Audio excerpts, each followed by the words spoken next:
Yo guys, how y'all doing? So today we're gonna be talking about Yi and Jane Doe kits, their skills, their passive, how they're gonna fit in team building, if they're gonna be power creeping other characters, and what else. We're gonna be talking about the other 1.1 characters, right? The 4 stars, and even characters that are coming further down the line. So without further ado, let's get into it, shall we? So again, let me just say this first. Thanks Gacha Space and thanks ZZZ Reddit for giving this info, right? I couldn't be recording this video without them, so thanks them a lot. That being said, let's get into it. So Yi, an Electro Stunner, as you guys can see, 5-star character. We already had her drip marketing, so we already knew she was coming, right?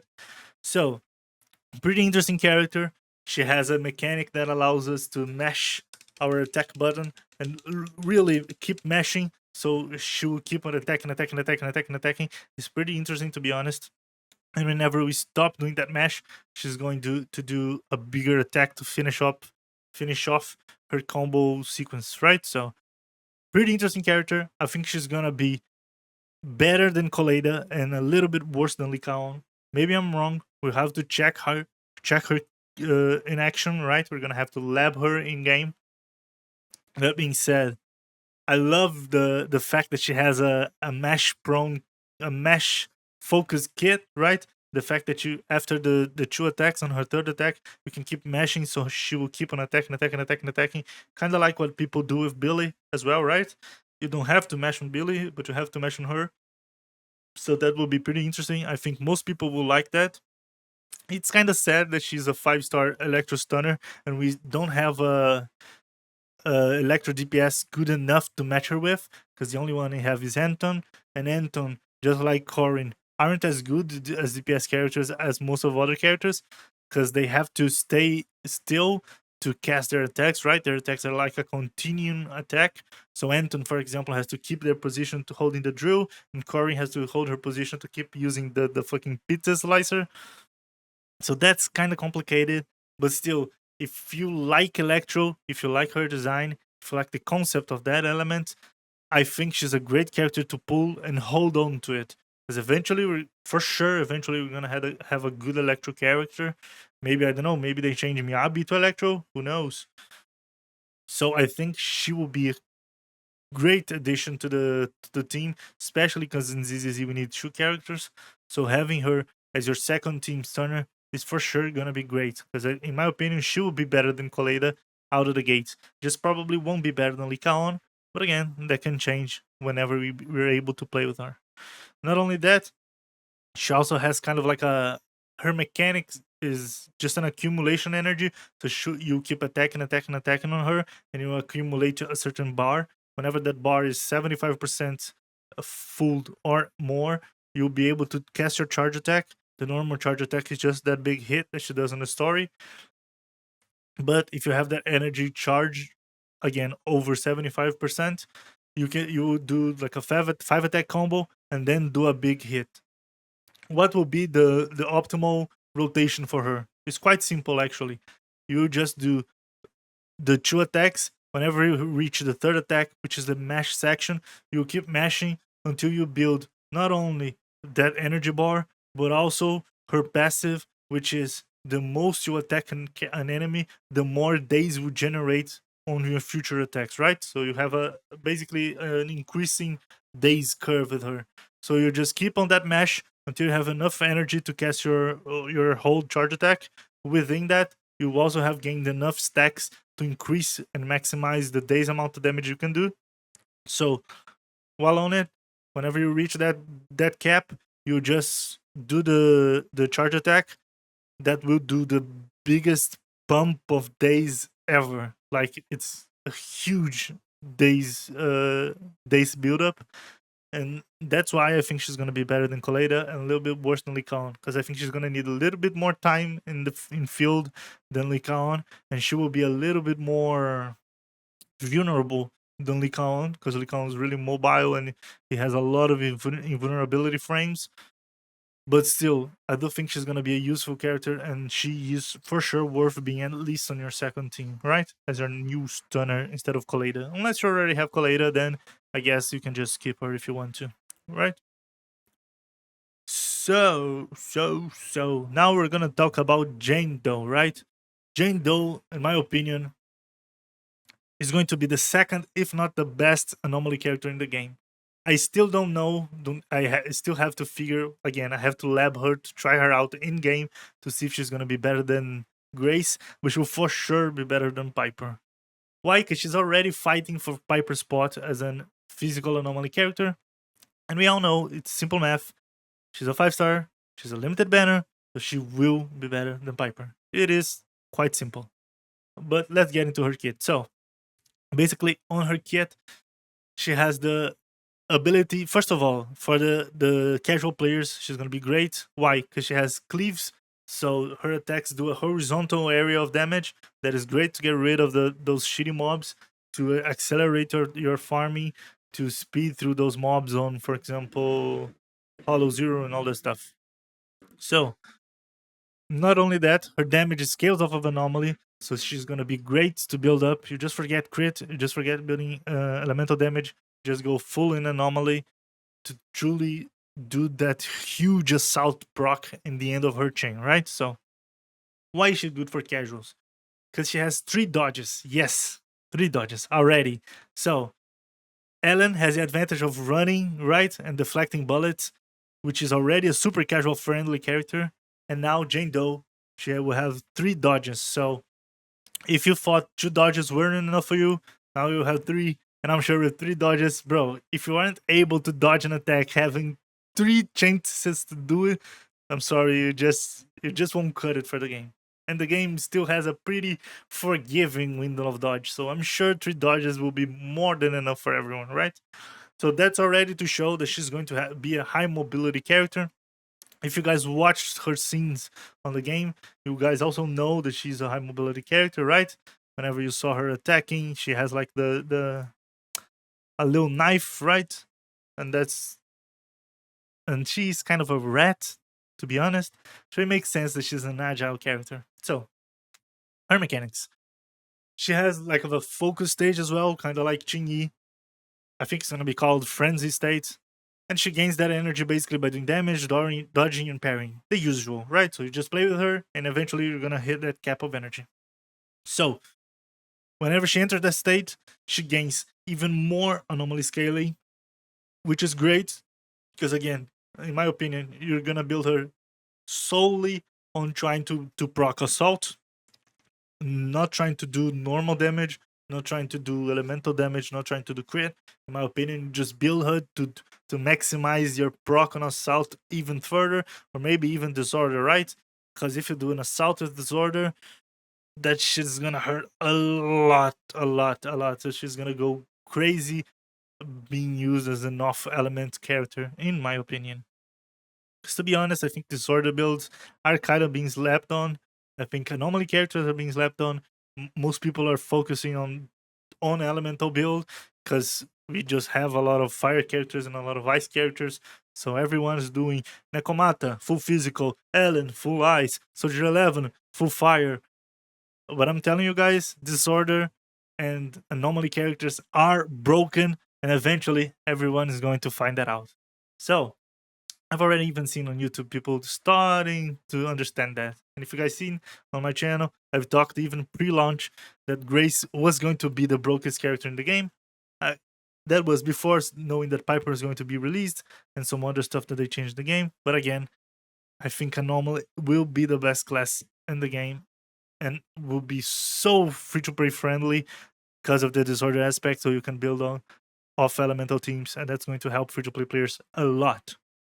So let's see. Besides that, whenever she's on her transformation stage, on her frenzy stage, she will also dodge through enemies. So you can just, let's say, oh, that enemy shooting you, whatever, whatever. You can just dodge through the enemy, and then you can avoid a lot more hits. So she will be even easier to play, right? Not only the fact that she has 3 dodges, but the fact that she can go through enemies will help out and create new techs, and that's for sure. Because for example, you can use her, can go through enemy, go behind an enemy, go to Nekomata, take advantage of her back attack bonus, then go back to Jane, build up more anomaly, because Nekomata also builds up a lot of anomalies, if we're being honest.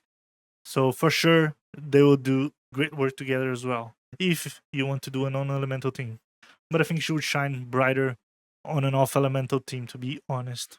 So I think most characters do this, but again, just to guarantee, her skill gives super armor, her EX skill gives invincibility, and if you do her ultimate and her chain attack, it will also instantly procs her frenzy state, right? Her focus station or whatever. So again, she's a super high mobility character. I think she will do so much damage if she's built as an anomaly character that she will even fight for the spot of a DPS. So I think she will be kind of fighting screen time, field time with whatever DPS you match her with. That being said, I if I had to pick a character to pull in 1.1 between Qingyu and Jane Doe, I think Jane Doe is for sure the right pick because Anomaly is so broken and she will easily replace Piper more than Qingyi will replace Ambi, to be honest. Because again, for now, we don't have a 5-star electro character, electro DPS, right? So between both, Jane Doe would just simply fitting better because Qingyi won't see the light of day soon, right? She just won't see her full potential until we have a 5-star electro DPS. Because in my opinion, stunners aren't an interesting character to use as off element. There are characters that shine a lot more whenever you have a full elemental team. So the fact she simply doesn't have a 5-star electro DPS to join her, it would just cap her that much. So between both, if you're looking for a instant increase on your damage and potential on your teams, I would go with Jane Doe. Now, if you're talking about future proofing and being prepared for future characters, go figure. Maybe they change Miyabi to be an electro. We don't know, right? So if you guys want to future proof yourselves, I would go with Qingyi. But again, if you guys are talking with raw value on 1.1, you just want more damage now, you want more possibilities now, I would go Jane Doe. So, Seth. To be honest, I haven't even read Seth's kit because I'm just not interested into defense characters. I think most of the player base aren't because they just aren't that interesting. I mean, we're talking in a game that has parry, that has a pretty forgiving dodge timing. So why would I even use a tank character, right? Besides that, his design doesn't really vibe with me that much. I know he's a Fury boy, kind of a fanboy as well, but I simply don't like the fact that, oh, you have a shield and a baton, and I'm a police guy, and whatever. Like, I just don't vibe with defense guys, to be honest. It's not even the shield and the baton, it's more that I just don't want to play tanks on an action game. I think it's simple as that, right? If you guys probably understand me. So it seems like besides Bernie and Caesar, we're also maybe possibly getting the 1.2 characters. People are speculating, as you guys can see on this tweet, that Asaba Harumasa, so the guy with the bow that also turns into a double dagger, it appears that he will be a rank S, so a 5-star character, a physical attacker, it seems. So we are already replacing Nekomata. And Lighter, the motorcycle gang character, seems to be a 4-star character. It makes sense, to be honest, because he doesn't really gives the vibe of a 5-star character, right? If you guys look at his clothing, he kind of looks 4-star. So yeah, I mean, I think we all knew that he wasn't going to be a 5-star, to be honest. And it seems that for maybe the second part of 1.2, we're gonna have Tsukishiro Yanagi, the also known as the pink-haired girl that works with Miyabi, right? That has a weapon that transforms from a sword to a glaive, a lance, a spear, whatever. I think she's gonna both of them, both Asaba and Yanagi are going to have a pretty interesting combat style because it seems both of them have transforming weapons. And to be honest with you guys, I love characters that just do that switcheroo, just change weapons, right? For his example, he's gonna be ranged doing the bow stuff, and then he's going to come in close to do the daggers, kind of like Zui1 also does the pistol and the kicks. Looks pretty cool, feels cool, and Yanagi as well, because if I'm not wrong, she has a sword that then transforms into a spear. So she's going to be like a close combat, then medium combat, then close combat, then medium combat. And it seems she's gonna be an Ether anomaly. And to be honest with you guys, I'm crazy for an Ether anomaly character. because I feel like Ether is kind of slept on as well. And Anomaly, again, I just said throughout the whole video, Anomaly is broken, and I think people are eventually going to understand that, especially when you want to build off-element characters. And I think Ether is a great element to do an off-element build. And now we're talking with characters that are coming further down the line. So as you guys can see, we have Bernice and Caesar here. We don't know if they're going to be 4-star or 5-star characters. If I had to risk, I would say that Caesar is going to be the first 5-star defender character in the game, right? The first tank 5-star character in the game. Why do I say that? Because people just like her that much. Her design seems to be really detailed. They seem to have focused on her quite a lot whenever she appears on the screen. For example, Bernice, we don't even see her as much. So if I had to guess, maybe Bernice is going to be a 4-star fire anomaly, and Caesar is going to be the 5-star, the first 5-star defense character. Not only that, but a physical as well. I have no information on the kits. I don't know anything about it. So we're gonna have to stay in the dark for them a little bit longer, okay? But again, that's my thoughts on the 1.1 characters. There's my thoughts on the characters coming on in the future. But we don't know if it's going to be 1.2, 1.3, 1.4. No clue. So yeah, that's pretty much it. Hope you guys enjoyed it. If you guys enjoyed it, and you've seen this video around the time that I released it, I'm live on Twitch. I'm doing my WUA dailies. Then I'm gonna be grinding ZZZ. I'm gonna be finally level 34. So we're gonna be progressing the story hard. Maybe even trying to push through the 36 barrier to have even more story chapters. Because I'm enjoying the story a lot, to be honest. But if you guys want to talk about the leaks, come hang out, talk team building, talk anomaly, talk disorder. Because I know most creators aren't covering that. Again, just jump into my Twitch or even my YouTube. I also do YouTube streams as well. And that's pretty much it, guys. If you guys enjoyed it, don't forget to leave it a like, subscribe to my channel, follow me on my Twitch, and I'll see you guys in the next one. Peace.